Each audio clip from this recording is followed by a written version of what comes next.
नमस्कार दोस्तों। आज हम चर्चा करेंगे ज्योग्राफी के एक महत्वपूर्ण टॉपिक पृथ्वी की आंतरिक संरचना के बारे में। तो आइए जानते हैं पृथ्वी की आंतरिक संरचना के बारे में विस्तार से। पृथ्वी की आंतरिक संरचना। पृथ्वी की आंतरिक संरचना के बारे में अनुमान लगा पाना वैज्ञानिकों के लिए भी अबूझ पहेली जैसा विषय रहा है, क्योंकि दोस्तों अफ्रीका के अंदर जो सोने की खानें हैं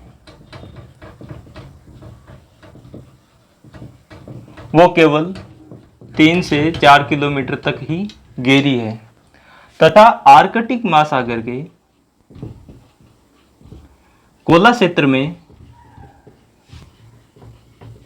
ड्रिल से एक होल किया जो केवल 12 किलोमीटर तक ही हो पाना संभव हो सका है, क्योंकि मानव ने आज तक पृथ्वी की आंतरिक संरचना को कभी भी आंखों से नहीं देखा है, केवल एक अनुमान लगाया गया है। सर्वप्रथम एक वैज्ञानिक वे थे एडवर्ड स्वेस। इन्होंने पृथ्वी की आंतरिक संरचना को समझाया था। इन्होंने ये अनुमान तापमान के आधार पे, दाब के आधार पे, घनत्व, भूकंपीय जो तरंगे होती उनके आधार पे तथा ज्वालामुखी उद्गार के आधार पे ही अनुमान लगाया। एडवर्ड स्वेस ने, ये मैं पृथ्वी का एक भाग ले रहा हूं, सर्वप्रथम इसे 3 भागों में बांटा। इसे क्रस्ट नाम दिया, जिसे हम भूपर्पटी कहते हैं। इसे मेंटल नाम दिया तथा इसे कोर नाम दिया। क्रस्ट में सिलिकॉन तथा एल्यूमिनियम की प्रधानता होने के कारण इसे सियाल कहा जाता है। दोस्तों यहाँ पे ध्यान रखने की बात यह है कि SI में S बड़ा है और I छोटा है तथा एल्यूमिनियम में A बड़ा है तथा L छोटा है। मोटाई की बात करें तो एडवर्ड स्वेस ने यह बताया कि हम जिस परत पे रहते हैं ये क्रस्ट है। क्रस्ट के जस्ट निचले वाला भाग है, इसे सियाल बोला जाता है। इस वाले भाग को क्रस्ट की मोटाई होती है वो दोस्तों 30 किलोमीटर तक होती है, परंतु यह जरूरी नहीं है कि ये एक समान रहे, क्योंकि महासागरों में गहराई की वजह से ये केवल 5 किलोमीटर तक होती है। पर्वतीय श्रृंखलाएं होती है, वहां पे ये 70 किलोमीटर तक हो सकती है तथा महाद्वीप है, वहां पे ये 30 किलोमीटर तक हो सकती है, परंतु ये जरूरी नहीं है कि ये एक समान रहे।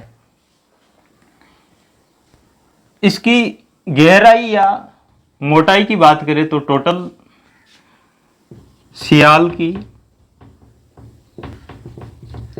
मोटाई होती है वो 100 से लेके 700 किलोमीटर तक होती है।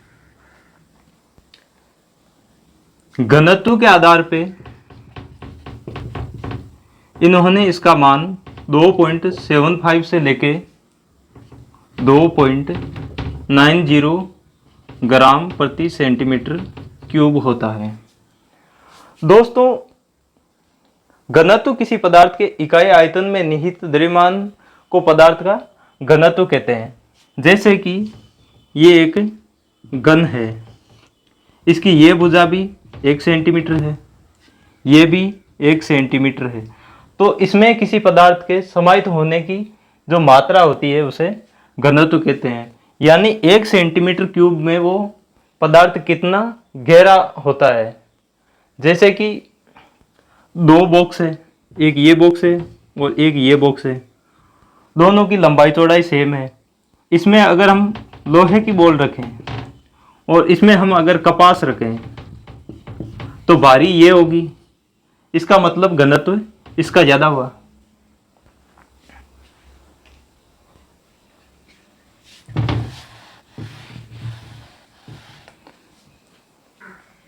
क्रस्ट को लिथो स्फीयर कहा जाता है। अब बात करेंगे हम मेंटल के बारे में। मेंटल को पायरोस्फीयर कहा जाता है तथा इसे हम white of the white of the earth कहा जाता है। दोस्तों, मेंटल पृथ्वी के आयतन का 83% तथा द्रव्यमान का 67% होता है। मेंटल में सिलिकॉन तथा मैग्नीशियम की प्रधानता होने के कारण इसे सीमा कहा जाता है। और सीमा में भी आपको ध्यान रखना है कि एस बड़ा है और एम है ये भी बड़ा है, आई छोटा है और ए छोटा है। घनत्व की बात करें तो मेंटल या सीमा का घनत्व 2.90 से लेके 4.75 ग्राम प्रति सेंटीमीटर क्यूब होता है। मेंटल की मोटाई की बात करें तो दोस्तों ये मोटाई 1000 से लेके 2900 किलोमीटर तक होती है। अब आपके ये दिमाग में कंफ्यूजन है कि क्रस्ट की मोटाई वो केवल 700 पे खत्म हो रही है तथा इसकी मोटाई है वो 1000 से शुरू होके 2900 तक जा रही है।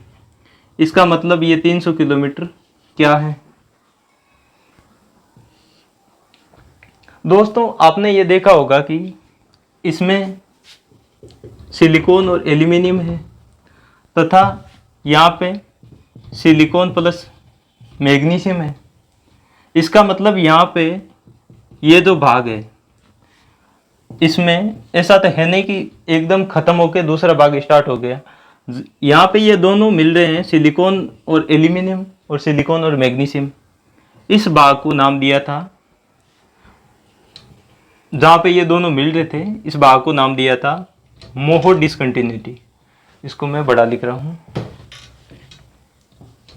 मोहो डिसकंटिन्यूटी यानी कि असंबद्धता।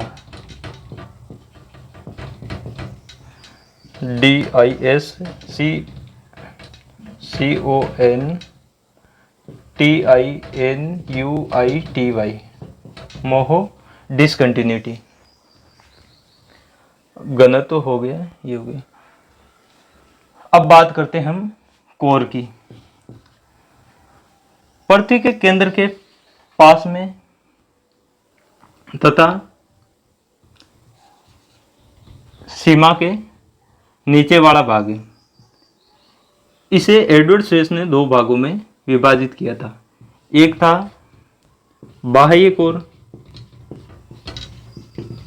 और दूसरा भाग था आंतरिक कोर। कोर को कहीं कहीं पे क्रोड भी लिखा हुआ होता है, क्रोड। क्रोड की मोटाई की बात करें तो दोस्तों 2900 से लेके 5120 जो कि बाह्य कोर की मोटाई है तथा आंतरिक कोर की मोटाई की बात करें तो 5120 से लेके 6371 किलोमीटर तक होती है। पृथ्वी के केंद्र में सबसे ज्यादा तापमान पाया जाता है। कोर के घनत्व की बात करें तो यह घनत्व 11 से लेके 13 ग्राम प्रति सेंटीमीटर क्यूब होता है। ओवरऑल अगर पृथ्वी के घनत्व की बात करें तो औसत घनत्व, तो ये पृथ्वी का 5.5 ग्राम प्रति सेंटीमीटर क्यूब होता है।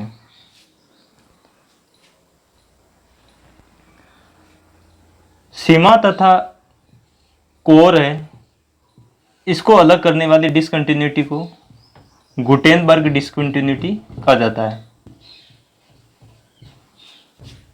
गुटेनबर्ग। तथा बाह्य कोर और आंतरिक कोर को अलग करने वाली डिसकंटिन्यूटी को लेहमन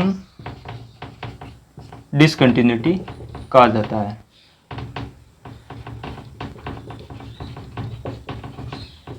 या असंबद्धता।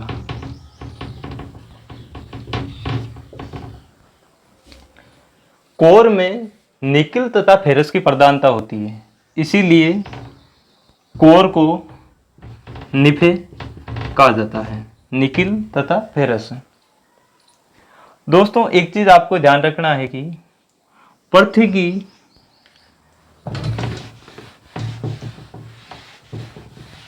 गहराई में हम जैसे जैसे बढ़ते जाएंगे, प्रत्येक 32 मीटर की गहराई पे 1 डिग्री सेल्सियस तापमान की है वो बढ़ोतरी होती है। कोर को बेरी स्फीयर कहा जाता है, SPHERE स्फीयर कहा जाता है।